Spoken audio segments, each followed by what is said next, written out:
Welcome back, my friends, to another episode of the Suited Kings podcast. Today we are joined by a very special guest. He is a Duke graduate with a neuropsychology degree. He's a physical and mental performance coach. He's also a WPT Prime champion and a WSOP High Roller Online Bracelet winner. Mr. Zak VanKeuren, welcome to the podcast, sir. Thanks for the warm introduction, kind words. Appreciate it. Absolutely, man. How are you doing today? Fantastic. Thanks. Yeah. How about you? Doing well. Wes, yourself? Right. Yeah, doing great over here. When we briefly spoke last week, Zach, I think you said something like sunlight. What did you say about sunlight? I forgot. Like I treat it like a nutrient? Yeah, sunlight is like a nutrient, and it's about 10 degrees here in Minnesota, but Max and I are doing our best here. We're trying to get a little bit of sunlight. I can see that sunshine just beaming on you right now, Wes. It's the most alive I've ever seen you in my life. That's concerning. I'm really looking forward to this conversation today, Zach. As I'd mentioned in your introduction, you're a physical and mental performance coach on top of being an absolute slayer on the felt. I really want to dive into how those two kind of complement each other, but also how we can look at each one of those to improve our own games. I know for me specifically, definitely want to pick your brain on some of the nutrients and stuff like that. But let's go ahead. Kind of doing a little bit of research for this podcast. I learned that you were a Duke graduate, and that's kind of where you got your start in poker. Is that correct? Yes. Yeah. So attending Duke University was like my dream and main goal in life, starting about 8th grade. Okay. And I was very fortunate, between like having some good academic success in middle school and high school, and then doing some extracurriculars like sports. I played drums and jazz band. I think having like a couple like extracurricular activities along with like having a good high school GPA helped me actually get into Duke. Okay. And yeah, it was about when I was a senior in high school, freshman year of college, that I really started falling in love with poker and studying it more and playing with friends. What was it that kind of caught your attention? Do you remember? Well, I actually grew up playing poker with my friends and family from like a very young age, but it was kind of just like pure gambling to me at that point. It was like a way to, hang out with friends and family. Someone's going to win money. And it was just kind of like gambling like that. And then when I was a senior in high school, my baseball coaches were actually more interested in like playing at like 1-2, like games in local casinos. And they occasionally went to like Foxwoods, Connecticut, which is like a few hours away. And I think my baseball coach got like second place in a tournament for like 70,000 or something. Okay. And I was just like, oh wow, like even as like a side career or hobby, like just a lot of money. 70 grand in a day. Yeah. Yeah. Mm-hmm. Okay. So that kind of caught your attention and maybe lit a little fire up under you to start playing. Did you start online or live? Yeah, I guess I technically started live in like just like local, $20 buy-in games with my friends and stuff in high school. And then there's also Turning Stone Casino, which was about a 2-hour drive to the west of me in upstate New York. So then I went to Turning Stone because I only had to be 18 because it's on a Native American reservation. Okay. And I'm sure there's a lot of viewers actually who have been to Turning Stone. It's kind of, well-renowned in the upstate area. I've never been, but I've heard of it. I actually have not been to the east to play at all. I would love to go, up to New York to Borgata. What's that? That's in Borgata's Atlantic City. Atlantic City. Yeah, I would like to go play over there. I've only been, here. So we're from Minnesota, as you know. We play a lot in the Midwest as well as on the west side, Vegas and all that good stuff. So speaking of playing, Wes, you have the MSPT coming up this weekend, don't you, in Arizona? Yep, Arizona, flying out. I'm flying out at 6 a.m. Thursday, which is something I previously decided to stop doing. But day 1A starts at 10:15 a.m. So, like, why not? 6 a.m. is Wes's bedtime, not his wake-up time. It's much closer to my actual bedtime. It's funny because you and I are in such opposite schedules. Are you? Have you ever played an MSPT event, Zach? I think only once or twice in Vegas at like the Venetian. I've played MSPT. I've never been to West. Where are you on Firekeepers or Talking Stick? Talking Stick, yeah. Firekeepers. That's like the other big one, the Midwest biggest one, 1K. Midwest. Yeah. I mean, it's like a WSOP event. It's got like 300-400K up top for 1,100 buy-in. It's beautiful. Yeah, and I'm assuming talking stick might be something near that. You think so, Wes? Yeah, I mean, it has the 1 million guarantee. I would be shocked if first place was below like 250, but I could see 3 or 400. I don't really know. I've never Okay. played there, but yeah, it Nice, should be bro. huge. Best of What luck. what Thank you. Zach, what is nowadays, so let's see, you're roughly what, 26, 27 now, is that right? Just turned 28 last week. Oh, Yeah. happy belated Happy birthday. birthday. Yeah, 28. Thanks. Okay. So you're roughly at 10 years into the game now. What is poker Yep. like for you now? You playing 1Ks? You playing higher? Are you playing online mostly? Yeah. I used to travel around kind of nonstop from series to series with my friends back in the day. Yep. A lot of those guys are still traveling more than I do. I have a girlfriend now. I also do like, some coaching, and online poker provides a lot of opportunities. So these days I kind of like travel maybe like once every other month or so. Um, Sure. I'll do Vegas for like 6, 7 weeks in the summer, and then like the Win Series in November. I was there for a couple weeks. Yep. And then I went to the Hard Rock for the main event. So yeah, I'm kind of just like picking like the main events. Maybe I'll fly into a series and play like towards the end of the series for like a 1700 circuit main or like a 3500 WPT main. Um, I'm very fortunate, spoiled, you could say, luck box, whatever, that I don't really feel Mhm. like I need to grind the $400 opener events anymore. Even though, if I'm down at a series and there's a really good like big field, big guarantee tournament, like I'll hop in there. But I usually don't fly out for like those smaller events anymore, like under 1K. Okay. Mhm. And yeah, online poker's been pretty good. I play a lot on like Club GG and Okay. ACR. Okay. Um, Usually like a few nights a week on Club GG. On ACR, pretty much just Sundays. But Yep. the 109s, 225 or 215s, 630s. I just sat it into the Venom, so that'll be this weekend. That's Congrats, gonna be a man. Nice. fun one. I've yet to play Nice. the Yeah. Venom. Wes, you played it yet? Yeah. Yeah, I sat in once. I almost won like no pots. I got bad beated twice and I was just done. And it was Exciting so stuff. I'm sure I'll play it Yeah. again. Absolutely incredible. Zach, so you had mentioned you had referred to yourself as a little spoiled or something. Let's talk about 2024 because I That's a think in great. terms of your results, I mean, when you say you no longer really, travel for the smaller events and stuff, I would assume that your results in 2024 have something to do with that. Not only did you win the WPT Prime that year for like 1.1 million, but you won an online bracelet. You got second in an online bracelet event. I mean, you had an amazing year. So I guess the question is like, was that did something click for you that year, or were you just doing the right things and that was when variance was just helped you out a little bit?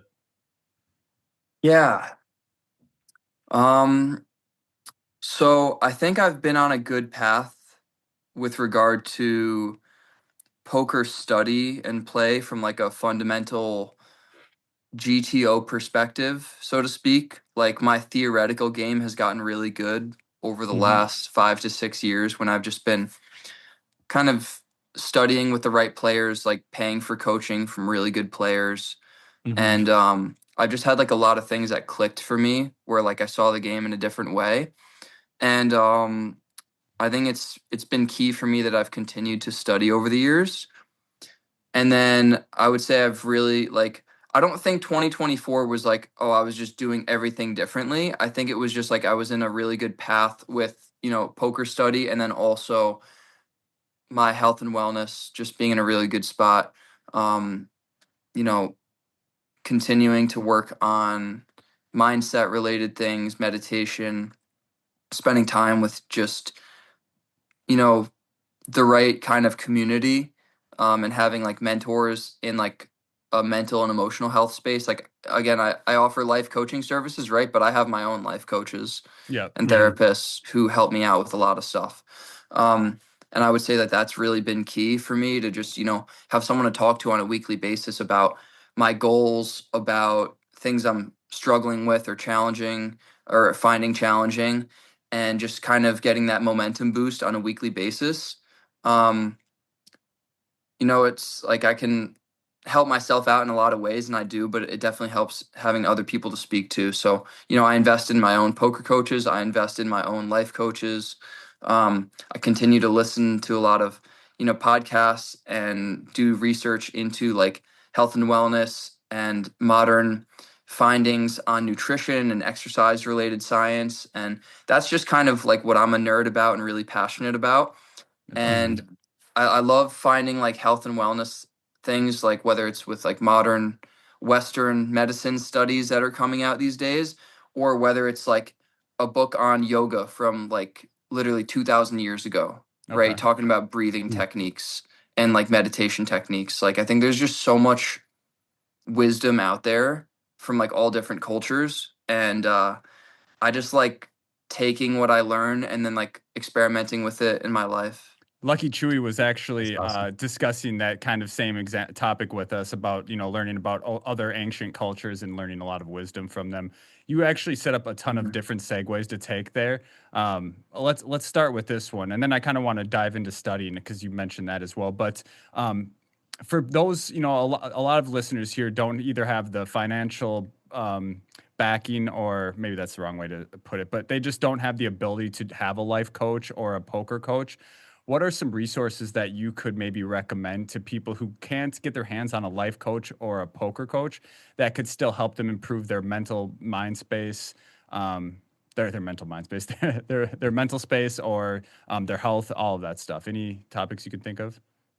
I mean, there's a ton of free resources out there on YouTube or the internet.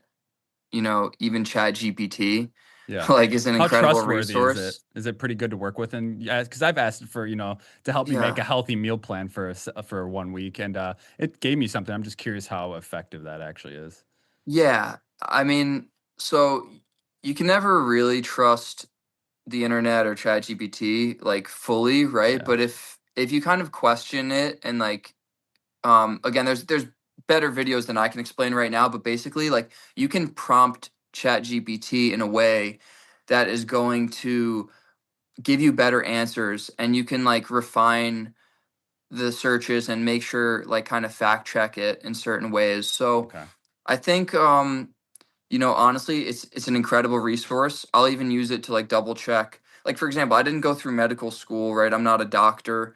And especially when it comes to like client questions, when they're asking me about different medications, right, that they may be taking and like looking to wean off of, or like, different supplements and wondering if they're able to be combined together, if there's going to be negative effects.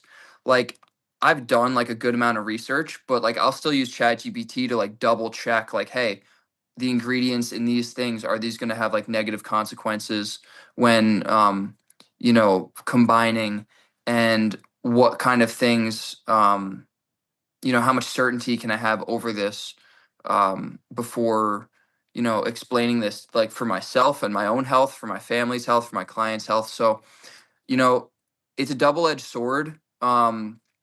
But I would definitely say like, there's amazing resources online. You always, just like with any even trusted professional, like you take what someone says, and then you should kind of do your own research if it's an important topic, Naturally, and right? not just be like take everything that someone says or ChatGPT says verbatim, so to speak. Um, but I will say like anything you're looking for is kind of out on the internet. When it comes to mental health overall, I would say start a mindfulness meditation practice. I was against it for the first 18 years of my life. I thought anyone that meditated was just weird and was kind of some sort of like cult practice thing. Like, oh, that's just like what like kind of, odd people do. But um, it's literally the practice of knowing yourself and paying more attention to life, the things that are happening outside of you, the things that are happening inside of you. Meditation is just literally about expanding your awareness of what already is. Yeah, yeah. Yeah. Actually, So, I used an app called Headspace for a while, and yeah, I think there's like a free trial on there you can use as well. I work for a company called Medtronic, and they actually supply a membership to all their employees. So that's we get to, great. yeah, I thought that was pretty cool. Wes, did I interrupt you? I had a question about that. for myself personally, and hopefully other people will benefit from it too. But like I've tried meditation sometimes and I just get distracted. Like Well, that's the my point. mind it goes to so many places that even if I'm feeling physically relaxed when I'm trying to do it, I realize like in within like 30 seconds or whatever, my mind is just Well, wandering to things. and that's exactly what's supposed to happen, right? And then what happens is you're supposed to be aware of that and then come back to your place where you're trying to focus again. And then every time that happens, you catch it and then you'll get better and better at it. That's fair. I suppose it is just a practice thing. And the way I thought right now to describe it is like, it's almost like my mind is addicted to wandering. It's so difficult to just bring it It's the back. human brain, I think, Yeah. I think makes You sense. know? especially in this modern world. Yeah. Mhm. Yeah, We're there's a literally lot. training our brains to like have ADHD. Absolutely. On Like top of my already had ADHD. Yeah. right. Like I don't really think I have ADHD, but I certainly act like I do sometimes. Like I think you're exactly right. Where at this point it's like, is ADHD, some symptoms of it just seem almost normal for everyone with like social media and constant stimulation and distraction.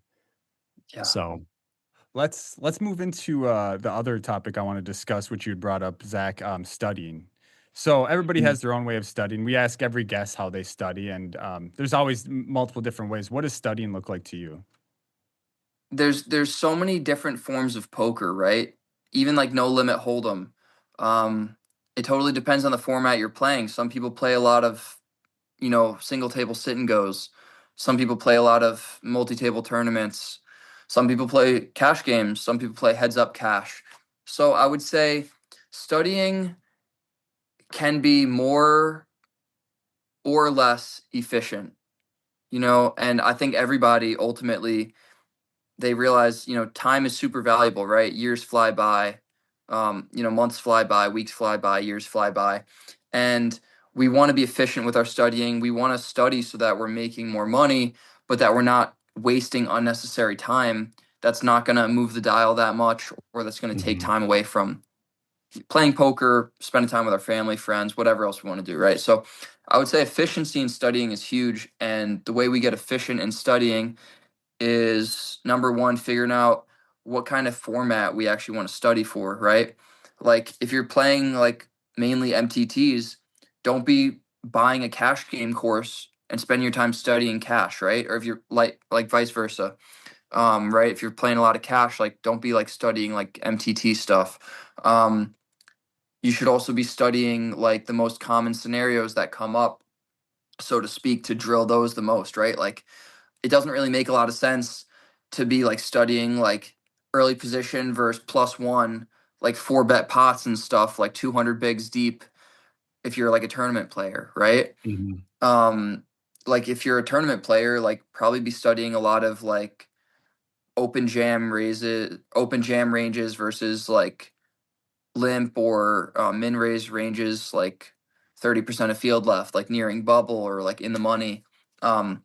Button versus big blind, button versus small blind, cutoff versus small blind, like the most common scenarios. Um, those are going to be the highest leverage activities because those are going to be the spots that come up the most, right? So I think just it's always important to like, yes, get tactical, yes, get focused. Like, is any poker studying you do going to help you? For sure.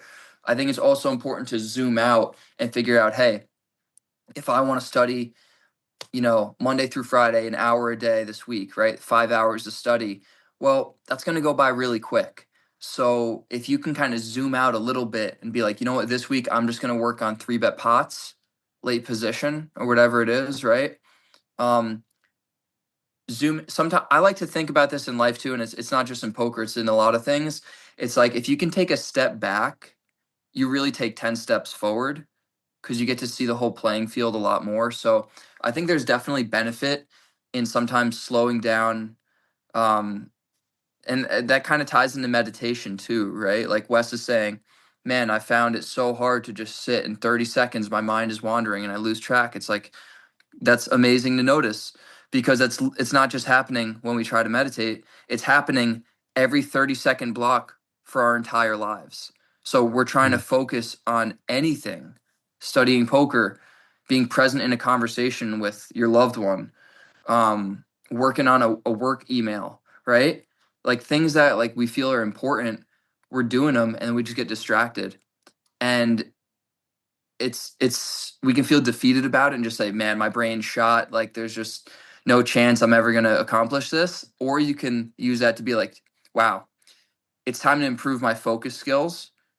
I really care about achieving these goals, and it's gonna feel incredible when I become a millionaire, when I am able to whatever, have this property and start this family or achieve whatever we want in poker or outside of poker. Like your goals are important. So don't like be discouraged. Choose to level yourself up Okay. so that you can achieve those goals. And I think it cannot be understated that our ability to plan things out and then to train our minds to like focus and like feel good about doing tasks, like that's, I think focus is like the key in this world that's literally again training us to be distracted and unfocused. I love the relation that you or the way you kind of brought that into the asking how we study because you're right. Like it's easy when we're meditating to realize that we're getting sidetracked quickly, but when we're not meditating, sitting in silence or playing poker and we're getting distracted, it's not as easy to pick up. So to kind of think of that all around is probably beneficial. What kind of tools are you using to study?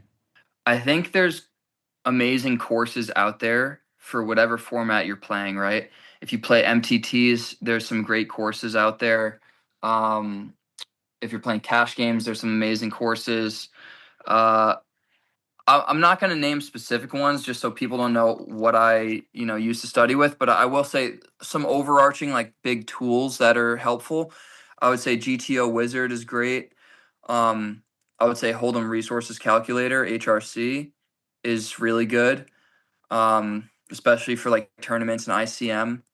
But I would say like if you're kind of like newer to this stuff and like newer to using software, I would say just figure out a format, right? If you're a cash game player, get a really good cash game course. If you're a tournament player, get a really good tournament course and just go through it and see how the people in the course are using these different softwares because it's going to save you time from having to just try to do it on your own. You know what I mean?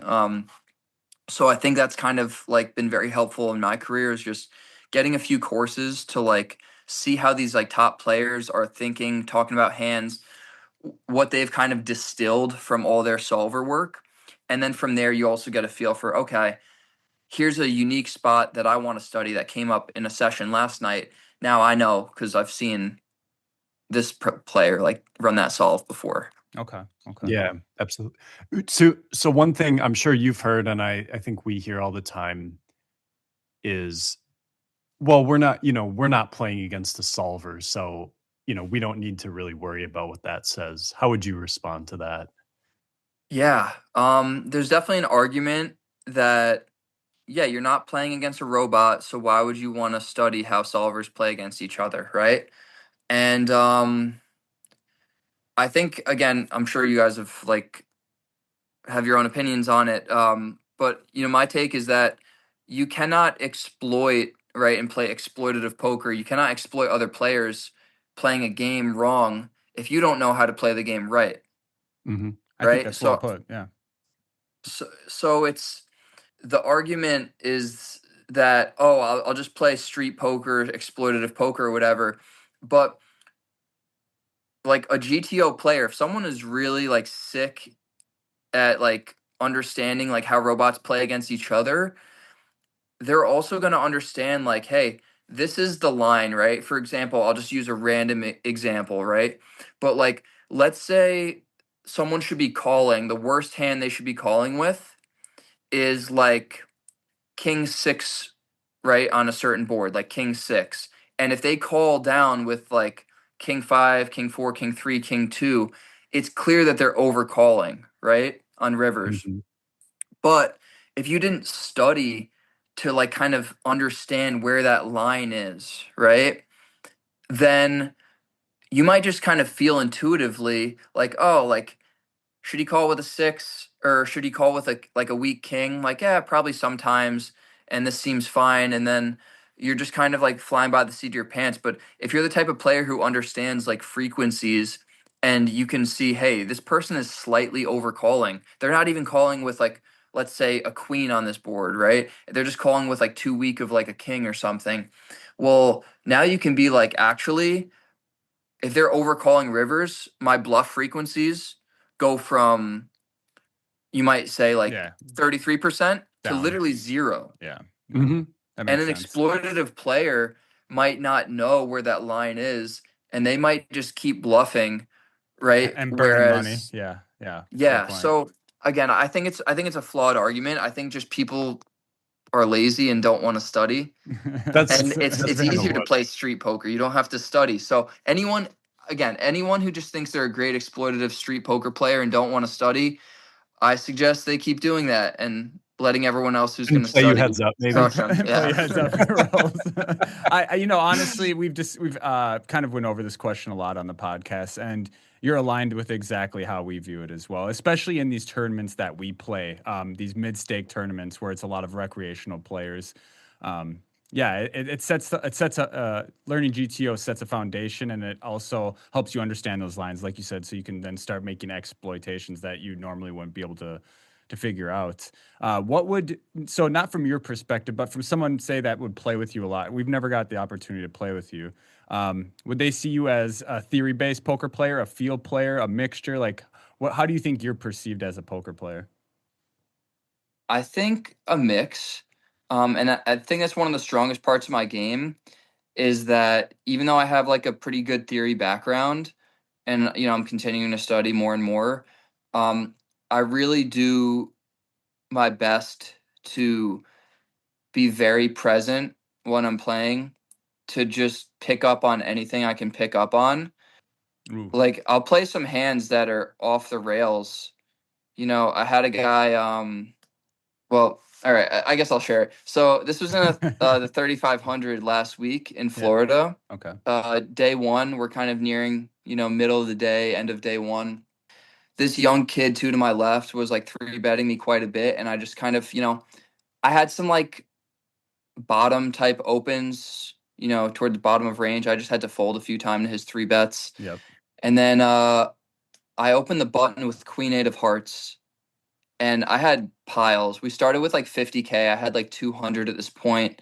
He had like 70K at, or no, I'm sorry, he had like 90,000 at 600 big blind.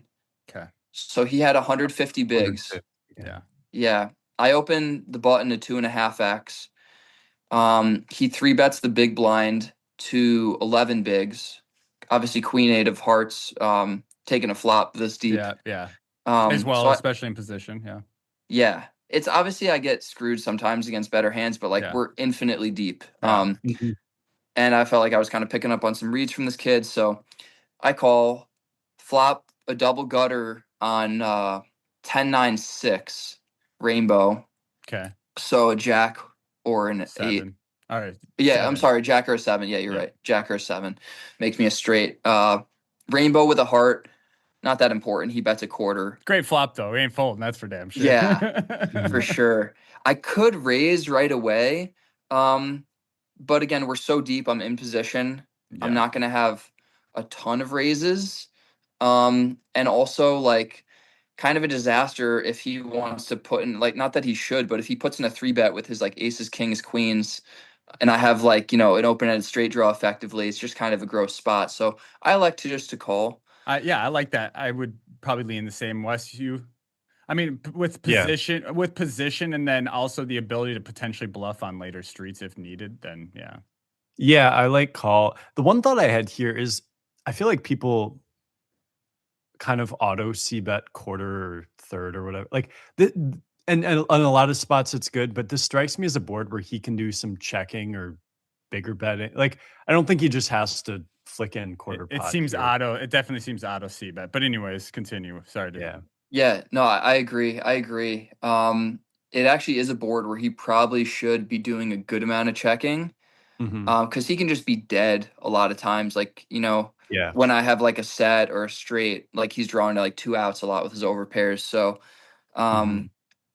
Yeah, I think working in some raises on this board is good, especially when he does kind of just like do that deep hole quarter pot bet. Yeah. But yeah, anyway, I like to call. Turn comes three of clubs, which is unideal because it's not my suit and I brick. It's a banana, as we say here on the podcast. Yeah, it is an ugly, ugly brown banana turn. And it's a banana when you don't want to see a banana. Yeah. Yeah. Three of hearts would have been fine. Three of hearts would have been yeah. delightful. But anyway, he goes like kind of big. He goes like 75%. Okay. That's like 17K or something into like 23, 24K. Now, given that my outs are not as clean, right? I had 8 clean outs on the flop. At this point, like he's kind of representing like he could absolutely have queens plus. So my queen's not necessarily that live unless he has jacks. I only have like 6 clean non-club outs. So not a good turn. If I hit a jack and he has king queen, I get screwed also, right? That's kind of like a small thing, but it's always something to consider is like how clean when are it my happens, outs. you just lose it all. So yeah, or you double him. So yeah. So again, it's like in these these off chance scenarios, but it's always kind of good to work into the equation. Is like how clean are my outs really? yeah. And if you That spike a 7, do you get paid? Like, great question, right? Yeah. So it's definitely I think already close on turn, but given the amount of money we had behind, so after he bets like 17K, he still has like 60K behind going to the river. I felt like if he has aces or kings, if he bets twice, he's actually gonna like be a bit hesitant on rivers, right? I call on a 10-9-6 rainbow board and I keep calling a big bet on turn. Like I can absolutely have sets that just call flop. Yeah. I can have 2 pairs, I can have the straight. 100%. So I thought given that I slightly have enough outs and I could potentially bluff rivers, I chose to call. Okay. So speaking of bananas, like deuce of spades on river, I believe just complete offsuit brick. So the full board it's queen. What was the full board again? It's 10-9-6. 10-9-6. 10-9-6, 3 deuce. And then okay, got it. Okay. No flush comes in. Yep. And let's see, there's about 60K in the middle. Okay. I believe something like that. It's on. I feel like 57 or 58, maybe, if your numbers on turn were right. Yeah. So yeah, like right around there, like just under 60K. And he only has like maybe 60K in his stack. Tell me he block bets new jam. He bets he bets 50K. He leaves 10K behind. Oh no! This are is you getting jam real here? crazy. And he bets 50K, and I'm just like at this point, like I feel like he just has aces or kings, right? Like a good amount.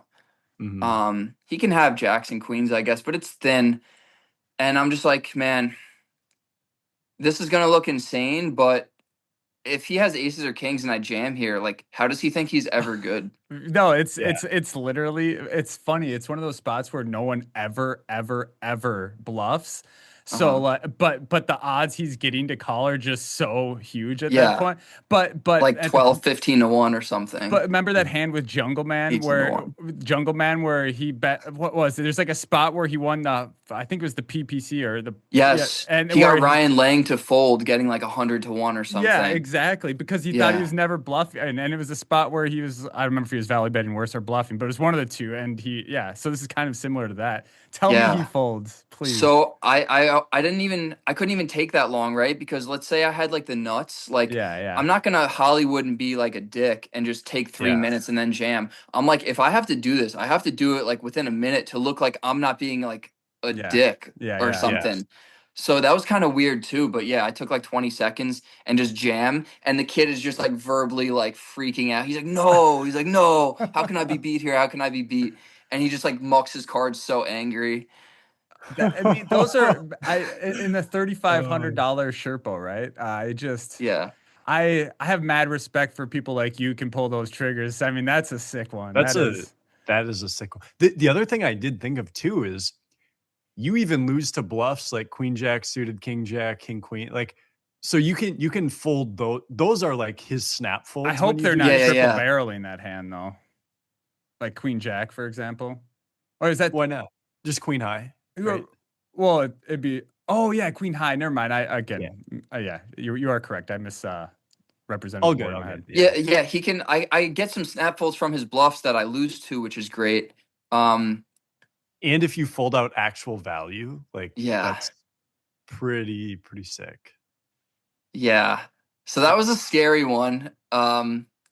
You I know, there's but sometimes you just got to go for it. that was awesome, and I think that does definitely like you know show that you have this creative side to you, right? Like it's like the suicidal spot that like that if he does have a hand like aces or kings, he should be folding because again you're just never bluffing in this spot, even though you found the bluff with the double gutter. There's something you mentioned at the beginning of that story that I wanted to touch on. I don't remember your verbatim, but I was listening to one of your posts on Instagram. I think is it Lucid Poker is your Instagram? Is that right?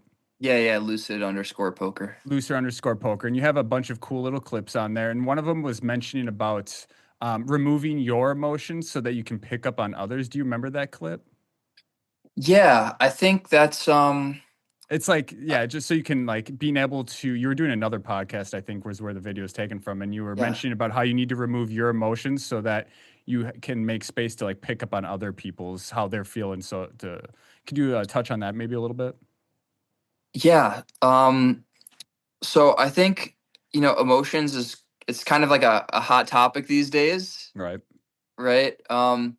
So I think it's kind of important to just like acknowledge like, well, what are emotions, right? And like emotions are part physical and part mental. So and both of those parts like are essential for there to be an emotion, right? So there's a mental component which is you're feeling sad, right? Something happened, there's a mental story as to why you're feeling sad. Maybe someone said something to you that you don't like, or you're feeling bad about yourself or something, right? There's a story component. Or if you're feeling happy or you're feeling angry, there's a mental story component as to describe why you, as an egoic person, right? Someone that has their own kind of life and self story and identity, why there's either a positive or negative feeling.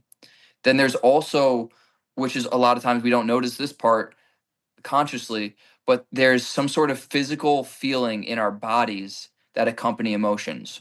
We may not realize it, but when you're feeling really angry, your jaw might be super tight. You might feel incredible heat and tension in your chest and your throat and like a headache, right? And you hate the feeling. It's uncomfortable. Every time I And see that can Wes's face, I feel that way. Yeah. just Okay. blood boiling,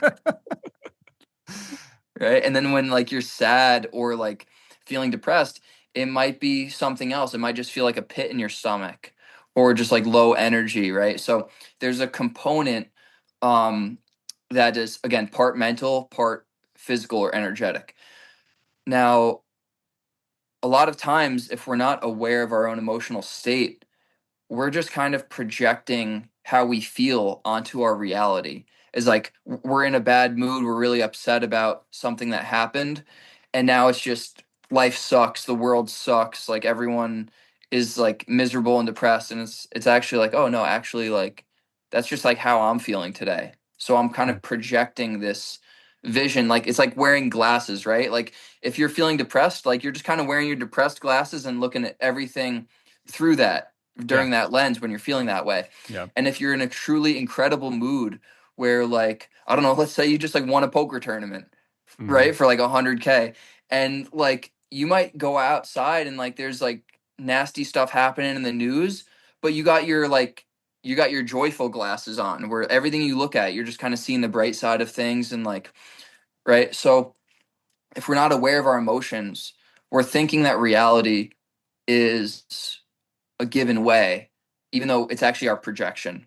So how this affects Hmm. us in poker is like if you're not aware that you're slightly tilted about getting coolered, like whether it was this session or whether it was like 10 sessions ago in like a similar spot, right? If you're not aware that you're tilted and you're actually like, "Oh, I don't like this guy, like we're gonna battle tonight. Like I'm just gonna like kind of fight and like win chips off this one person."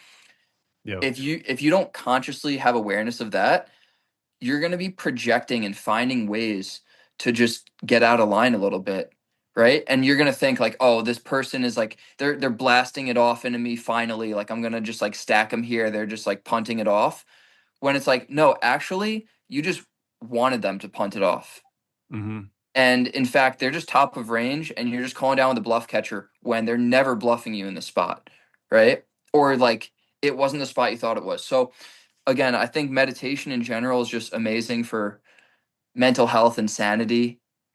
But from a poker perspective, I would say meditation's a weapon, because if you can figure out your own emotions and truly like come back to center, then you're not having like, I call it like the fear and greed polarity, right? If you're fearful, you don't want to lose any chips. You don't want to risk anything. Maybe you just want a huge pot. Now you don't realize it, but going into the next hand, you're like, nice, I can kind of coast now. I'm running above EV. You're actually fearful. You're afraid to lose chips, maybe. Right. Yep. And other times, if you're tilted, you just lost a hand. Now you're not fearful to get your chips in. You might be on the greedy side of polarity, You where you're feel like, entitled to win the next one. yeah, you feel Yeah. entitled and you want to. You feel like, hey, there are chips lacking for my stack right now. I have less chips than I should. So I need to fight, right? So there's greed and fear. That's like a big polarity in poker. So just having internal awareness of, hey, actually, like, yeah, even though I do my best to like be zen or not tilt, right? Like we can have these ideas, but those are just ideas, right? If you can't have the like internal awareness to be like, actually, I have been feeling greedy. This whole session, I've been feeling like I just want to get it back against this player. And okay, noticing myself feeling like I don't have enough chips right now that I need to battle. Just noticing the greed, right? That's the meditation. It's just like, okay, noticing. Or it's like noticing, hey, I've been running really well to start the session, and I'm noticing a bit of fear to like continue. I notice I want to just coast. I'm noticing fear to like keep battling, right? If you can kind of check in with yourself and figure out where you're at emotionally, that's a superpower, because now you're not going into the next hand being either overly fearful or overly greedy. And that's going to allow you to make clean, unbiased decisions. And now you're not projecting your emotions on other people. Now you're able to really see, hey, because I feel neutral, I'm not fearful, I'm not greedy, like whatever happens happens. Now you can actually perceive how other people are feeling. Yes, that makes Um sense. I I know like that was that. kind of a long-winded explanation, but Yeah. that's No, I but think it's it seriously kind like of a a great conclusion. superpower. 100%. And I really think people do, like you said you had done previously, is overlook the benefits of meditating, and just because it does look so like magical, or like, just kind of weird. I don't know how a good word for that, but it's just like, if you take a second, if you haven't had the ability to experience it, then you will. It might just sound weird, but once you do understand that you can like take a second and actually grow from this, and put your emotions at bay and stuff like that, you will open up a whole new world of possibilities for yourself. And I actually thought of a really basic example of this in poker. One of the fear thing. I think we've all experienced this, where we see this player who's maybe limped a bunch, or, hasn't done anything crazy. Suddenly they like raise to 6 big blinds off of their 30 big blind stack. Everyone folds, and they flip up ace king, or they flip up jacks. And it's like, that is what I think what's happening in them is they get dealt a big hand. They feel like they're supposed to win 100% of the time, but they have obviously lost plenty of times with that hand. So they're And so projecting. they're fearful of losing. So it's like, okay, well, at least I'd rather win a small one than lose a big one. Like, at least I ensured I won by blasting everyone out of the hand. That So seems like a some great stupid example. 10-8 suited couldn't get there against me. Yeah. And I should start trying that. Yeah. It's not because it's not greed. Yeah, exactly. That comes up so much, where it's fear of getting their aces cracked. It's fear of getting their kings cracked, right? And it's Yeah, it's just good to pick up on, because then you're gonna be able to apply that in other hands against that player, right? Yeah, Totally. for sure. And as you were describing that, I'm able to recognize, like, as someone who's been a pro for a while, like, that stuff still happens to me sometimes. Like, Were you open not 6x with as aces? not quite not quite that drastically, Oh, but okay. like in small way. There's like spots where maybe I should bluff, but I don't want to risk not, I don't want to risk bubbling or it happens in smaller ways in both directions though, depending on what's been going on. Yeah, I So just have this desire to just attack yeah, you right now, Wes. just punch me in the face. I Yeah. Well, can't. Max, let's talk about that here. Let's talk about that. I need to do some meditating after this episode. What do you think that is? Why don't you Uh, open up to us here? well, it starts off Um, by just looking at you. I don't know. We can break it down if you want, but yeah, um, is it how handsome I am, or is it? this is like a reoccurring thing on the podcast, by the way, Zach. Yeah, Zach's like, should I step in here? um, I love how you described that. I really think that was well articulated. I do want to touch on a topic that I've been thinking about over the past couple weeks. And this is something that I struggle with as I get older. I'm in my last year of my 30s now. I just turned 39. Um, Energy, especially at the poker table when we're playing for 12-hour days or longer sometimes. What kind of things can our listeners do to help maintain that energy so that on hour 10, hour 11, hour 12, we're still making our best decisions? And I know, like, some things I kind of would like to hear about, or maybe some nutritional things you do, like what kind of foods you eat in the morning to kind of help you get through that, what you're doing at the table throughout the day to get the blood flowing to stay awake. What kind of things are helping you stay optimized throughout the entire session? Yeah, definitely like a long cash game session, or like playing hours in tournaments is really, really tough on the body and mind. Um, so I think number one, like, you kind of have to just, there's never a quick fix. There's never a, oh yeah, like, eat like shit, sleep like shit, don't work out for months. But now I have a big poker tournament, so let me just kind of fix everything in a day. Like, it's not going Mhm. to happen. You kind of have to make, um, like, your energy levels, your hormone levels, um, your physical stamina, your mental stamina. Like, these things take a while to develop. Um, it's obviously extremely worth it from a financial perspective, from how many days we get to spend on Earth to how great we're feeling while we are on this Earth. Again, I could not encourage anyone more to just prioritize their own mental health and their physical wellness. Um, that being said, like, I would say I'm not going to rip a super intense workout right before a poker tournament. Like, I'm not going to go and just hit a high volume leg day, deadlift a bunch, squat a ton to like failure, right? Because like that's going to exhaust me, and I'm probably Right. going to need a nap later in the day. So, um, I do like a workout though, first thing in the morning, just getting some steps in, going outside, getting some sun. Again, we talked about this briefly last week, but sun is like a nutrient. So your circadian rhythm, your energy levels, your hormones are largely affected by the sun. And most people don't even get sunshine, especially until later in the day. So I would say the earlier you can get out, get sun on your face, take a walk around your neighborhood without your phone, like 20 minutes, just go for a walk to start your day every day. Like, it's one of the healthiest things we can do as humans.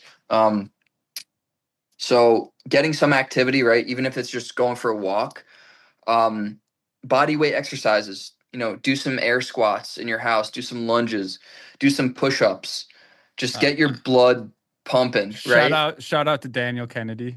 You don't know who that is, Zach, but he's a podcast listener who, if you ever play poker with him, every time a dealer changes, he gets up and does like 20 10, calisthenic 10 squats squats. per, He just yeah. stands up and does squats, and that's what Heck he's yeah. known for. Continue. Sorry to interrupt. Beautiful. Yeah, yeah, Dan gets it. Our bodies and our nervous systems are actually a direct extension of our brains. So every time you exercise, like, you're literally helping your brain work better. You're helping your body understand its, your extremities moving through space, and your nervous system, your muscles, your bones. So everything's kind of connected. So I would say some light exercise, not just before playing poker, but like Dan does. Get up once in orbit, like even especially like under the gun one, like you're gonna fold those hands like so often, right? You're playing like 15% of hands. As soon as you fold when you're under the gun, go by your chair, either do some stretching, do some squats, do some lunges, just get your blood moving. So I think like just doing that, not being stagnant is key. From a nutrition perspective, my philosophy with nutrition, and again, I'm not a certified dietitian, so I can't tell people what to eat, but uh, going through a nutritionist certification course after just being like a nutrition nerd for 15 years, so not to toot my own horn, but I do know what I'm talking about when it For comes to sure. nutrition. But Yeah. I have to disclaim that I'm not a dietitian. Okay. But eat whole, real, minimal ingredient foods. If it comes in a box or a package and it has 10 plus ingredients, you probably shouldn't be eating it. Every ingredient that's in food, like your body has to digest, right? So the more natural whole foods you can eat, right? Fruits, vegetables, quality protein sources, right? Like uh, I eat a lot of animal products, right? So fish, meat, poultry, but I source it as best I can from like pasture raised animals. From eating seafood, I want to find like wild caught, low mercury seafood. Um, People think it's important to eat organic fruits and vegetables, and it is because you want to reduce pesticide load and stuff. Hmm. But even more important than eating organic fruits and vegetables is actually eating like organic, low toxin animal products because animals are way higher on the food chain than plants. And as a result, they accumulate way more toxins. So you actually want to be incredibly selective if you're going to eat meat of like, don't just eat like a random steak from the grocery store because it's on sale. Like if you can, like find ways to get like pasture raised beef, like a cow that's lived on a pasture its whole life. If you're gonna like, don't buy like farm raised salmon just because it's like a little bit cheaper, because it's gonna be infinitely higher in pesticides and weird antibiotics, like all these kind of things like you just don't want in your body. So, go for like wild caught cod or like wild caught salmon, wild caught shrimp. Um Sardines, Not farm herring. produced, essentially. Yeah, yeah. Stay away from like, trust me, if any of us went to one of these farms, we'd probably just never eat meat again to begin Yeah. with. But Yeah. Yeah. I would say, like, find, like, I sign up for Butcher Box. I'm not Okay. sponsored by them, but Okay. there's like, that's a really good service. So I get like 10 pounds of meat and like seafood shipped to my house every month. It's like a pretty good price, and it's all pasture raised, wild caught, low toxin meats and stuff. So, I would say that's kind of a big one. Again, I don't want to be like an alarmist, so to speak, but cancer rates are going up every year, right? And we're exposed to so many toxins in this modern world, and our bodies don't have a lot of time to detox. So, again, it would be a lot to get into here, but I think just eating low toxin foods, skincare products, having like a low toxic kind of lifestyle is key, as well as periods of fasting and like detox supplements. I think it's kind of like a whole new realm. I don't want to get into it too much here, but I would say like just in general having like a clean kind of lifestyle is just going to allow your energy levels and like your organs to just work at their highest capacity, right? I know that was a lot, but day of poker, let's just say like, some people like to fast. I think that's fine. I actually if I'm going to skip a meal, like a lot of people are like, "Oh, just like intermittent fast, skip breakfast, eat lunch and dinner." From a metabolic perspective, it's probably better to eat lunch and breakfast, right? Eat breakfast, lunch, skip dinner, because our metabolism's way faster early in the day. Like our bodies want fuel early in the That day. makes sense. Slows down at dinner. We So, eat a big dinner. We get tired and groggy. for sure. And you can just see too, like on dinner breaks, Oh people yeah. eating like Yeah. a heavy meal, You come fried. back and it's just quiet. Like everybody's just quiet for a while. Like everybody's lively beforehand, and then you come back from dinner and they're all just quiet. Absolutely. Yeah. Yeah.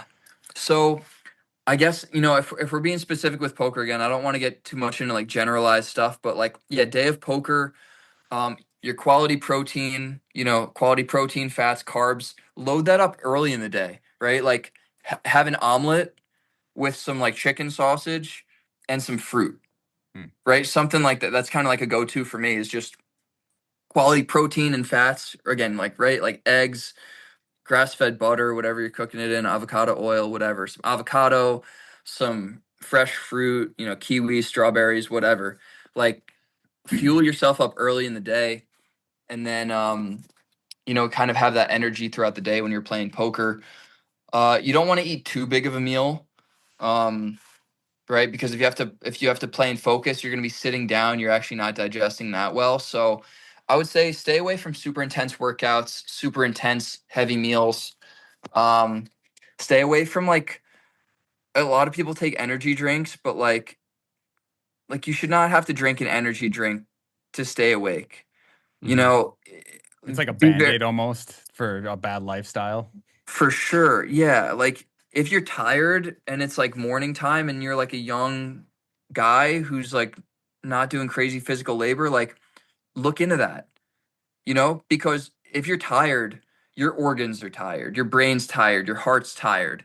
It does not need a 300 milligram shot of caffeine. Like, that's why we got people dying in their 30s at the poker table because they're trying to stay up late and like grind through a long session and like just taking copious amounts of caffeine. Um, Fun fact, the number one reason for like ER visits is actually caffeine overdose Really? in the US. A ton of Crazy. people come into ER feeling terrible, having heart palpitations, having heart attacks, young people because of caffeine and it's so readily available. Um, so I would say if you're the type of person who's just pounding coffees and energy drinks, um, see if you can cut down, your caffeine intake a bit. I'm that guy. So I this is really advice that I need to heed really well because you nailed it on the head. I remember a quick story from last year's WSOP main event, day 1A, or day 1D rather. Um, I sat down at the table, was having a great day. I was a little bit tired. I had probably roughly 500 plus milligrams of caffeine. Afternoon, like not even in the morning, but like in the evening to keep me going through the day. And Yeah. all of a sudden, I started getting really sweaty. I started getting really lightheaded. I couldn't focus at all. I looked over to the guy next to me and I said, "Listen, like, there's a chance I might pass out. Keep an eye on me for a second." This is during the main event, one of my biggest tournaments of the year. Probably my biggest tournament of the year. Um, Yeah. and it was terrifying, man. Like to feel that way. So it is a wake up call, and that's something I need to work on. For example, like we got the water out now instead of the energy drink that I usually would drink here. I didn't want to be judged by you. Nah, no judgment. I just want to, keep people healthy and, if it prevents a heart attack and helps people recover better, you know, I don't want a heart attack. That's for Yeah. damn sure. Okay, so no, so people definitely. literally, you're saying like they're literal heart attacks from just caffeine, like Yeah, huge caffeine overdose. Yeah, that's crazy. absolutely. Yeah, That caffeine and then like also like, people combining it with like nicotine, like ripping a vape or like having a Zyn in, Mm. caffeine, being underslept, like I know it's like this modern world and it's so tempting and like especially if you're like a professional poker player, like you can literally just sit down at the poker table, have fun and like make a few grand or whatever and like it's like an insane lifestyle. But if we're taking years off our lives, like we really have to consider like is that worth it or can we find a better balance to actually like live a long life, like obviously we never know how long we're going to live, but if we can have the choice between like potentially living to like our late 80s, 90s, maybe over 100 and being healthy with modern technology, I mean, I don't think anyone would like knock that, right? Like what's wrong with like being like a healthy, like elderly person and having that kind of quality of life one day? Like, that doesn't sound too bad versus just trusting that all these food corporations and these big pharma Yeah. corporations Yeah. telling us to just consume all this junk. Like, if we really think they have our best interest in mind when cancer rates are higher than ever and, all these like weird diseases and stuff are like coming up, like these food companies care about pinching pennies with their products Yeah. at the Mhm. expense of our health. So, Oh, there's no doubt.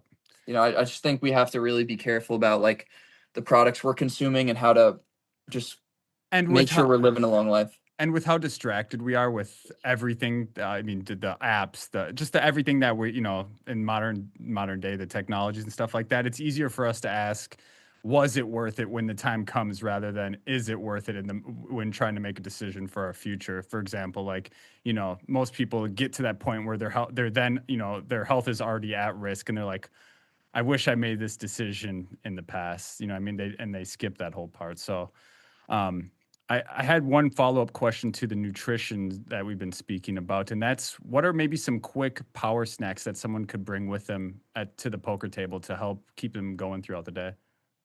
Yeah, that's a great idea. I would say like definitely any fruit is, great, like an apple, kiwis, blueberries, like whatever you can kind of like bring, a banana, like that's cool.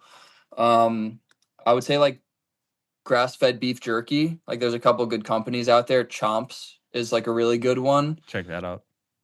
You just want to make sure with like beef jerky and like processed meat in general, it's nitrate free. Some companies will use nitrates, but that's actually carcinogenic. So you just want to find for, any sausage you eat, any bacon, beef jerky, stuff like that. Make sure it's nitrate free. Again, Chomps is a good company. Okay. I would say like nuts are good. Like walnuts, pumpkin seeds, like pepitas. Those are healthy. Macadamia nuts. Almonds can be healthy, but you kind of want to sprout them yourself. You could look up online how to do that. But Okay. basically, like a lot of nuts contain this stuff called phytic acid, which is it turns out plants actually are smart and don't want to be eaten by animals, so they produce like toxic compounds so animals won't eat them. And yeah, a That's lot of crazy. these, yeah. So there's a lot of phytic acid in almonds. So if you sprout them, again, just look up online how to sprout almonds, and you can do that yourself. You buy like a big bag of raw almonds, Okay. and you can just do that like within a day at your house and have a big bag of sprouted almonds. That's super healthy. Okay, good to know. Even plants are trying to stay alive out here, man. um, Great. That I appreciate you going through all of that with us, and I think a lot of our listeners will find that super helpful. I know I did. Wes is a robot, so he doesn't need nutrition. Not true at all. Not true at all. Let me ask you, do you have any hands and I can cut this part out if not, but do you have any hands that you might have brought to the table from either WPT Prime or one that you played from Sherpo recently that might be fun to break down? So I told you about the Queen 8 suited hand. Yep. Yep. I'll tell you about a hand I played in the 10K Summer Championship at the Win. I would love to hear it.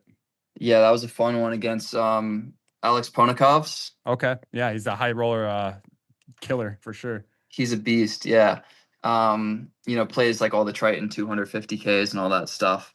So this was day 2 of the 10K. I had come to the table and kind of gotten like a decent card distribution. Like the first couple orbits, I probably raised 5 or 6 hands in like the first 2 orbits.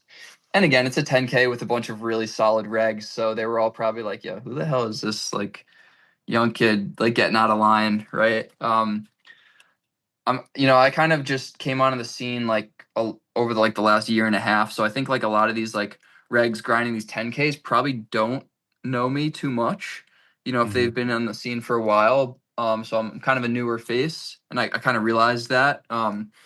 But folds to me in the cutoff this hand, I have King Jack of Spades, about 65, 70 big blinds deep. Rep suited kings, by the way. Suited kings, let's go.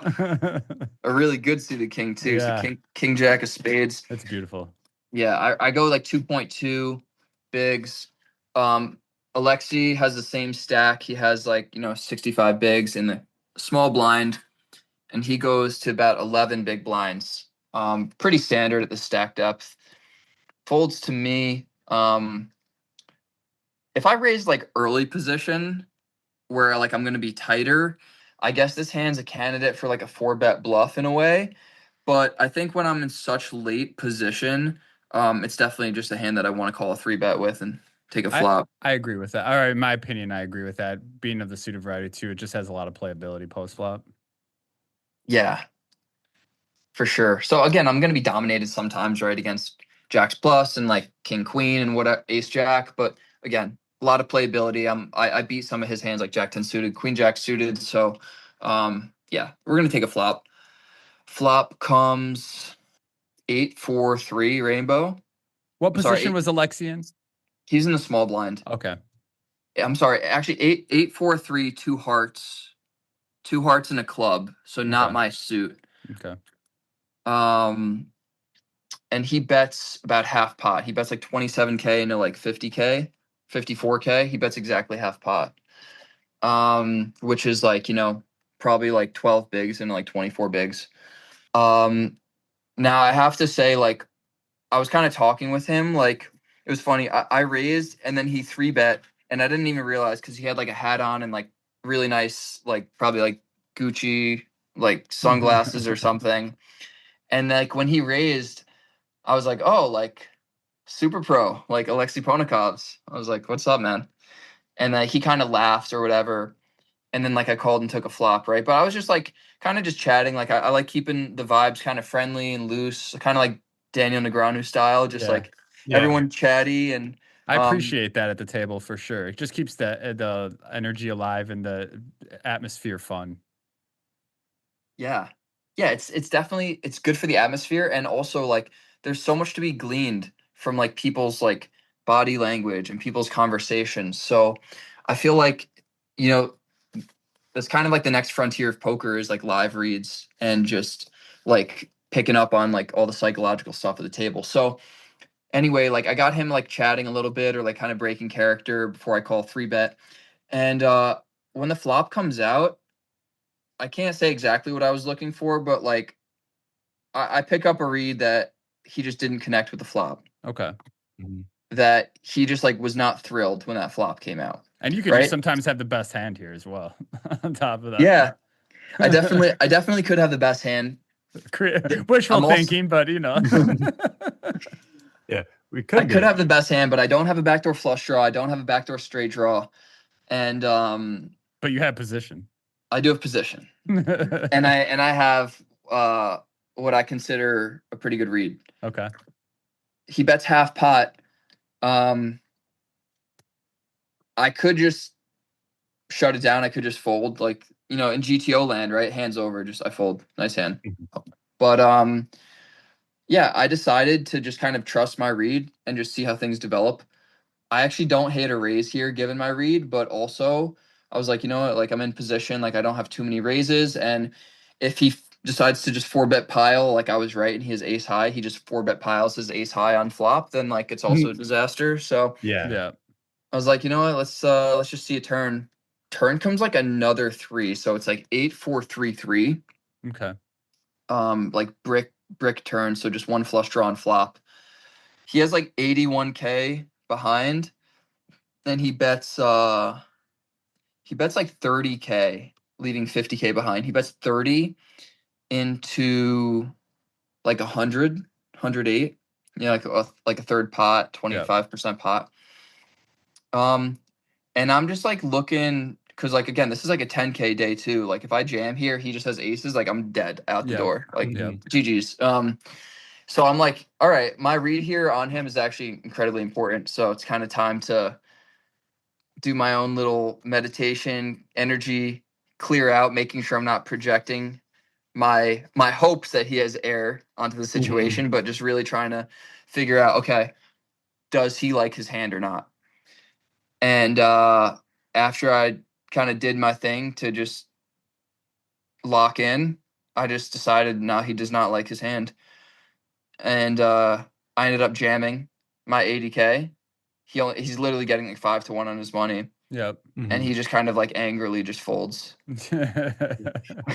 So do you want to know my read? That's by the way, like insane hand. Like I would be snap folding the flop, right? Like I think with no read, I assume would be doing that for sure. Yeah.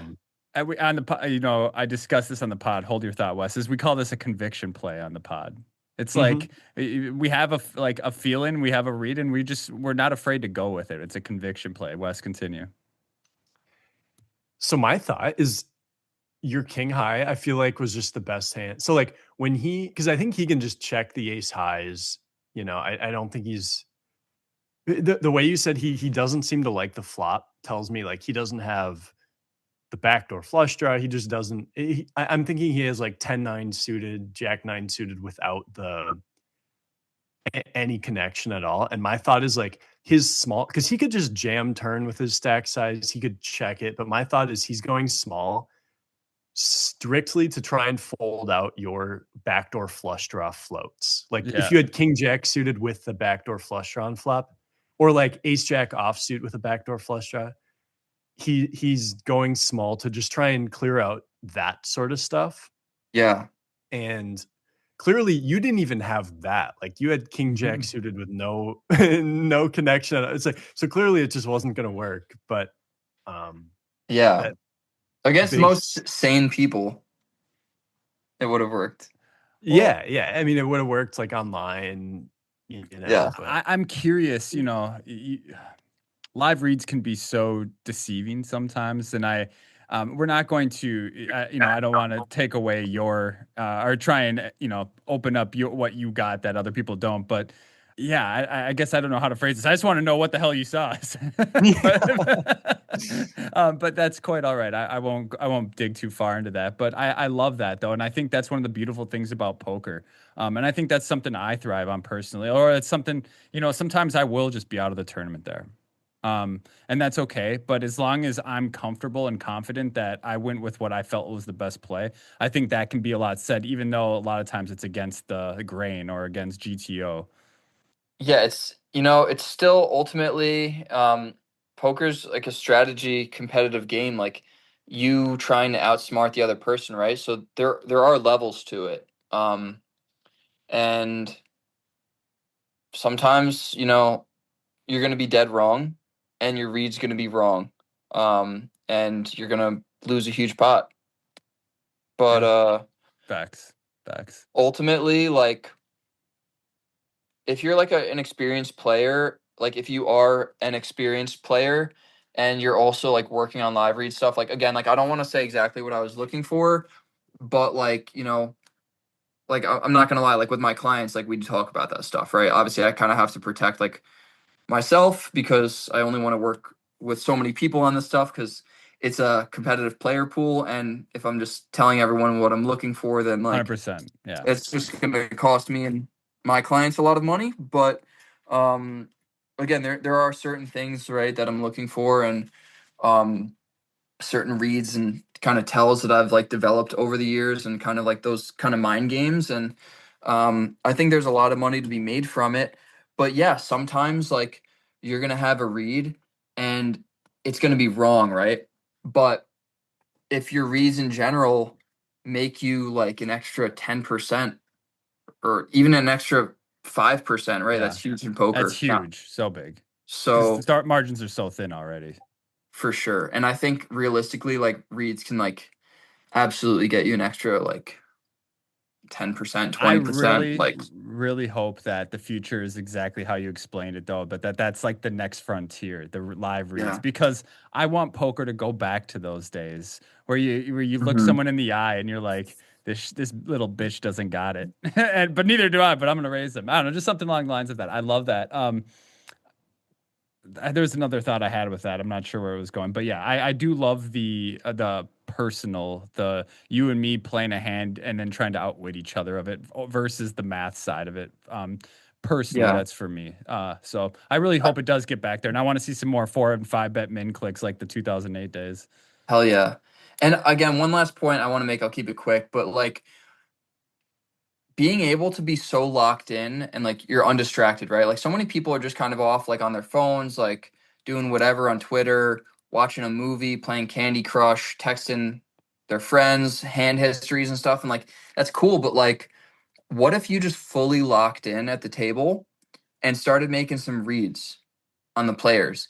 And what if like even when you're not in hands, you're making reads and like also, it's a great thing. Like you make a read and you're like, he's for sure bluffing here.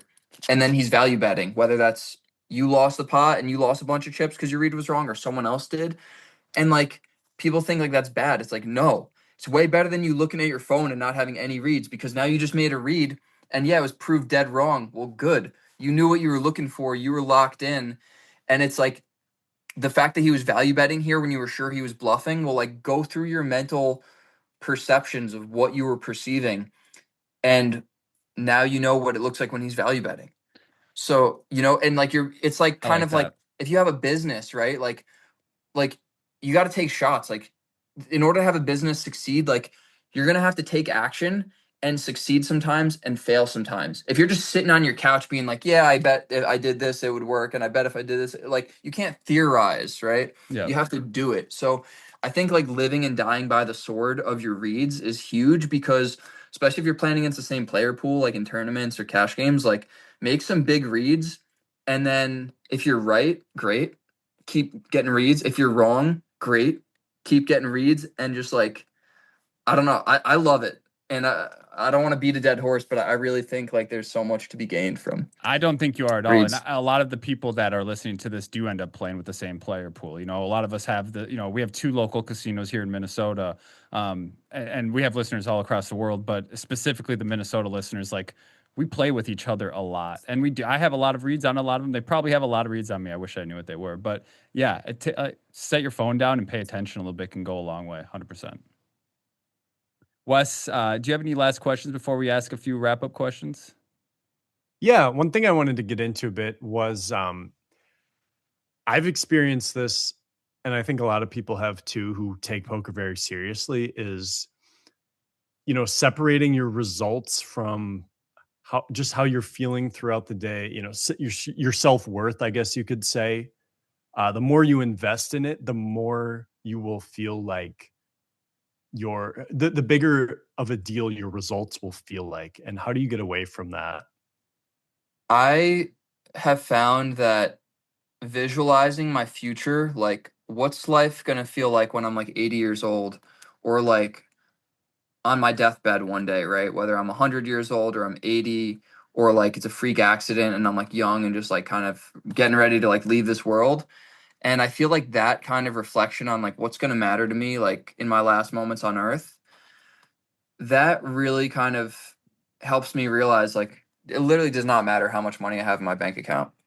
It Mhm. does not matter about, an article like that was like, right, if even if we make it like on Forbes, like whatever, 30 billionaires like under 30 years old, like ultimately like who cares, right? Like all that matters is like what's going to matter to us. So I feel like quality of relationships, like the way like that we impacted people in our lives, like I'll speak for myself, like the way I show up for my family and friends, like if they know that I love them, if they know that, I want the best, and like I'm trying to enjoy life with people and just like go travel, like go on adventures, do fun stuff.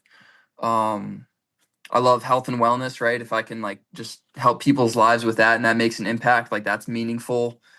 um Competing in poker is absolutely fun and it's something I love to do, but like I don't want my whole life to be, the days go by and I just, oh yeah, I grinded a ton of poker and I made like a few $1 million from this and that, and it's like ultimately like I know that that's not going to matter. So I think for anyone kind of just feeling like that their self-worth is largely dependent on poker results or their current financial standing, um or like their current relationship standing, like just, life is infinitely big. Like you cannot like determine like just like, oh, life is one thing or this thing. It's like it's dynamic and it's totally individual. So I think people could again, when you're spending time alone, like go for a walk, like leave your phone at home, get off screens, like go for a long walk on the beach or around your neighborhood, like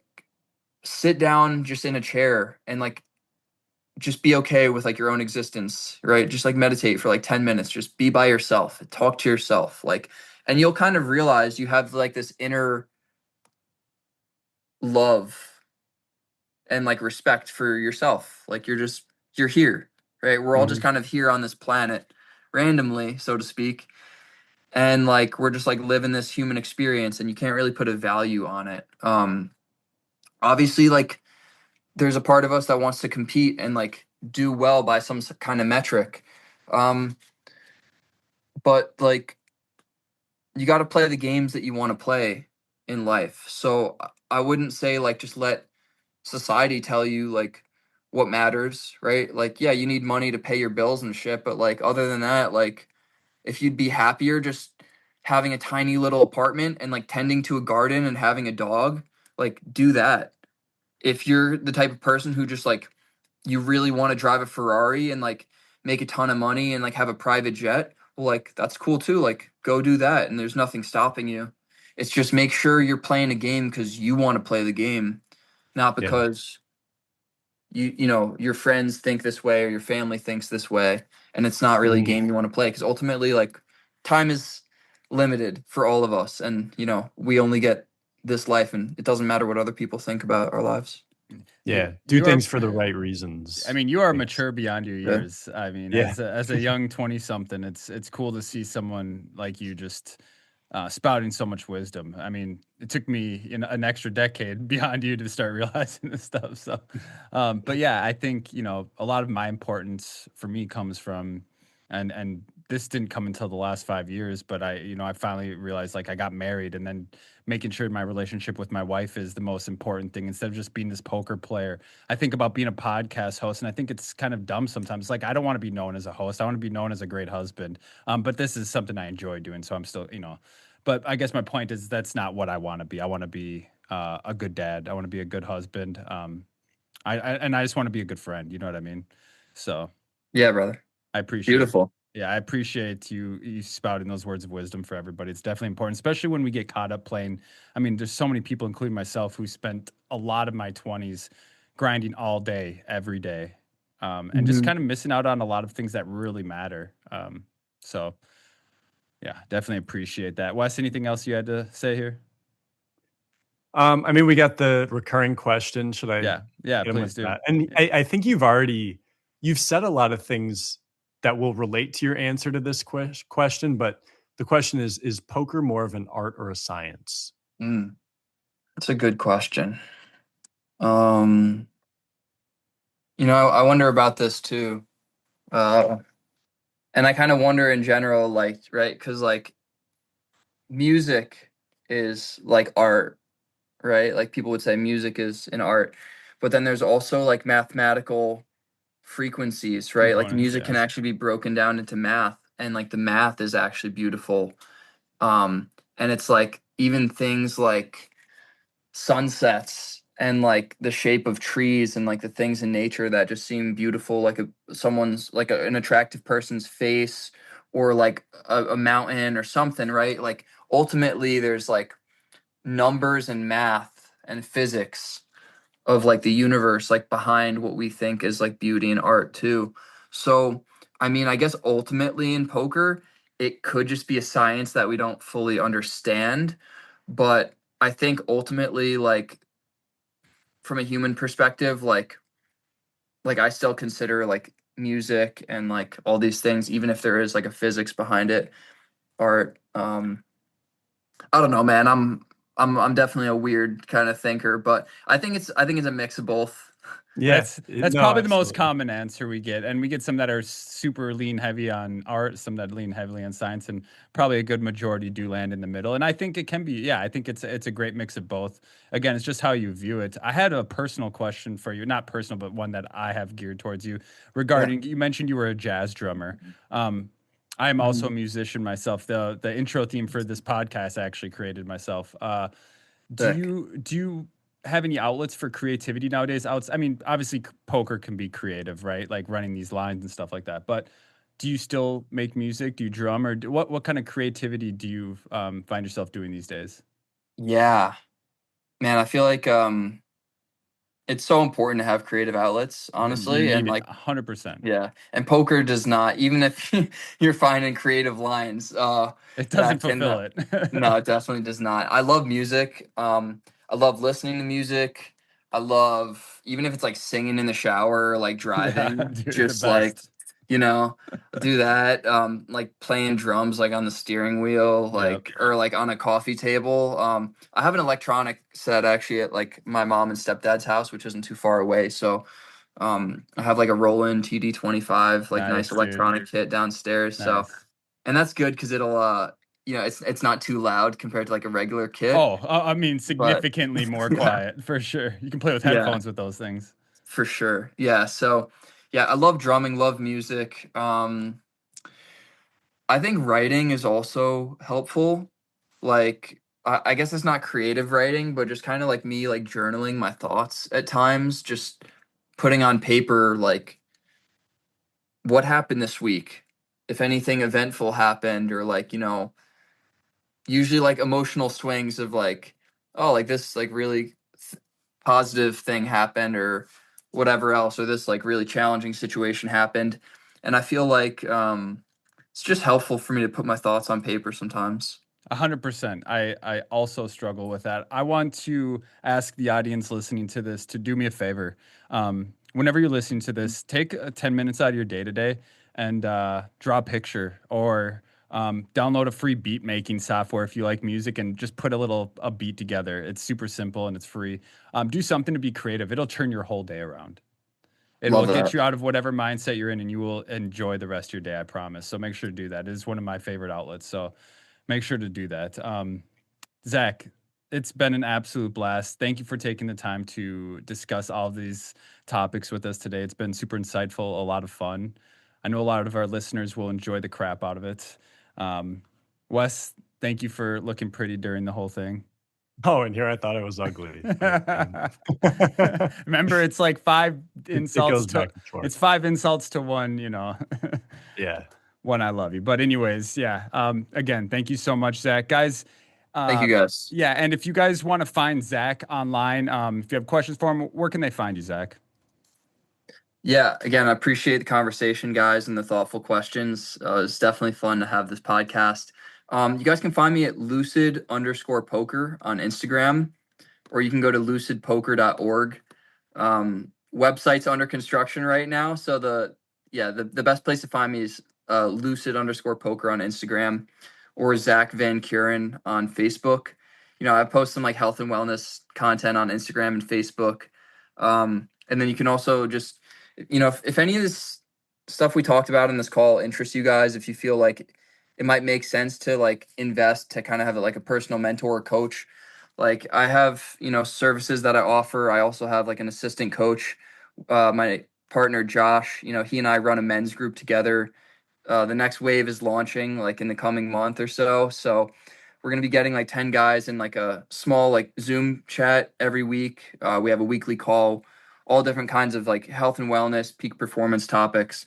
And then there's like an in-person retreat at the end of those 4 months. So that sounds like a good time. Yeah, it's a great time. It's super powerful.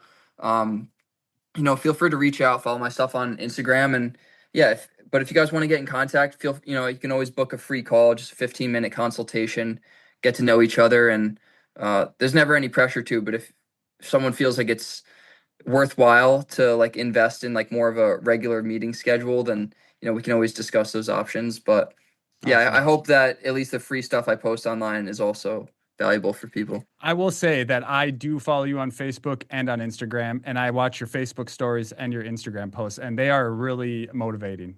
You have a lot of great content on there, so I definitely suggest everybody go ahead and check out Zak on that.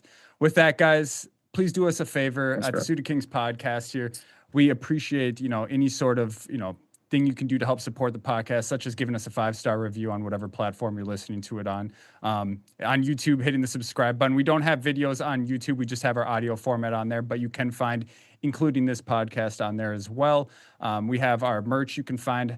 Let's see what else. We got Clubs Poker if you want to play online poker. We got Wes's Twitch, his Twitch 50 or 100K bankroll challenge. We got a lot of good stuff. So make sure to check the show notes. We got links to all that stuff. Wes, any last words?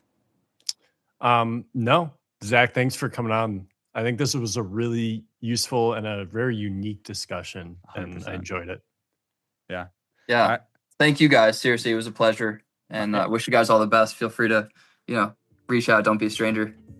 The pleasure is ours. And Zak, hope you have a good rest of your day. Everybody else, we'll see you on the felt.